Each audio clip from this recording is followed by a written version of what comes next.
આજે તો હું તમારા માટે કંઈ અલગ જ સેન્ડવિચ લઈને આવી છું. તો મેં અહીંયા 500 ગ્રામ બટાકા બાફી લીધા અને છાલ કાઢી નાખી. અને શાકભાજીમાં મેં અહીંયા ડુંગળી, ટામેટાં, શિમલા મરચાં, પત્તા કોબીજ, લીલા વટાણા અને મરચાં અને આદુની પેસ્ટ અને કાકડી બધું શાકભાજીને એકદમ ઝીણું કાપી લેવાનું. અને કડાઈમાં નાખવાનું. તેલ ગરમ થઈ જાય ને એટલે અડધી ચમચી જીરું અને અડધી ચમચી રાઈ નાખી દેવાની. એ થોડું તતડી જાય ને એટલે એમાં આપણે મરચાં અને આદુની પેસ્ટ નાખી દેવાની. એને થોડીક આપણે સાતળવા દેવાની. એ સારી રીતે સતળાઈ જાય ને પછી એમાં લીલા વટાણા નાખી અને 2 થી 3 મિનિટ એને ચડવા દેવાના. પછી એમાં આપણે જે બાફેલા બટાકા છે ને એ હાથથી તોડી અને નાખી દેવાના. અને આપણે જે રેગ્યુલર મસાલા બધા જ નાખી દેવાના. સ્વાદ પ્રમાણે મીઠું, અડધી ચમચી હળદર, અડધી ચમચી ધાણા જીરું પાવડર, ગરમ મસાલો અડધી ચમચી આમચૂર પાવડર અને અડધી ચમચી શેકેલા જીરાનો પાવડર. તો બધા મસાલા સારી રીતે મિક્સ કરી દેવાના અને 2 થી 3 મિનિટ આવી રીતે હલાવતા એને શેકી લેવાનું. તો અહીંયા જે આપણો સેન્ડવિચનો બટાકાનો મસાલો તૈયાર થઈ ગયો છે અને છેલ્લે એમાં લીલા ધાણા નાખી ગેસ બંધ કરી અને ઢાંકીને સાઈડમાં રાખી દઈશું.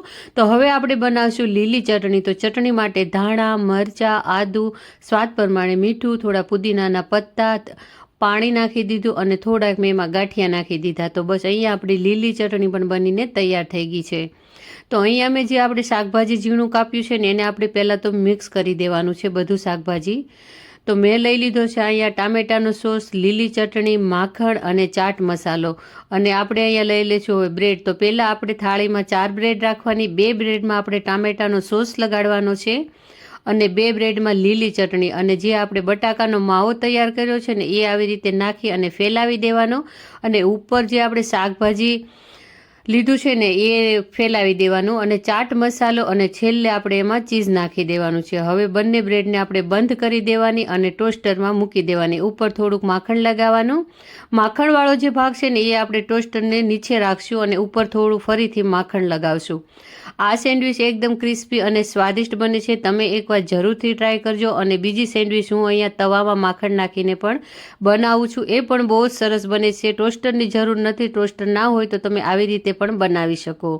તો ફ્રેન્ડ્સ, આજનો આ રેસીપી તમને ગમી હોય ને તો પ્લીઝ રેસીપીને લાઇક કરો, શેર કરો અને સબસ્ક્રાઈબ કરવાનું ના ભૂલતા. Thank you so much friend કે તમે મારો વિડીયો આખો જોયો. તો બસ અહીંયા આપણી જે ટોસ્ટરની સેન્ડવિચ હતી ને એ પણ બનીને તૈયાર થઈ ગઈ છે. તો બસ અહીંયા આપણે મસ્ત એકદમ ક્રિસ્પી સેન્ડવિચ તૈયાર.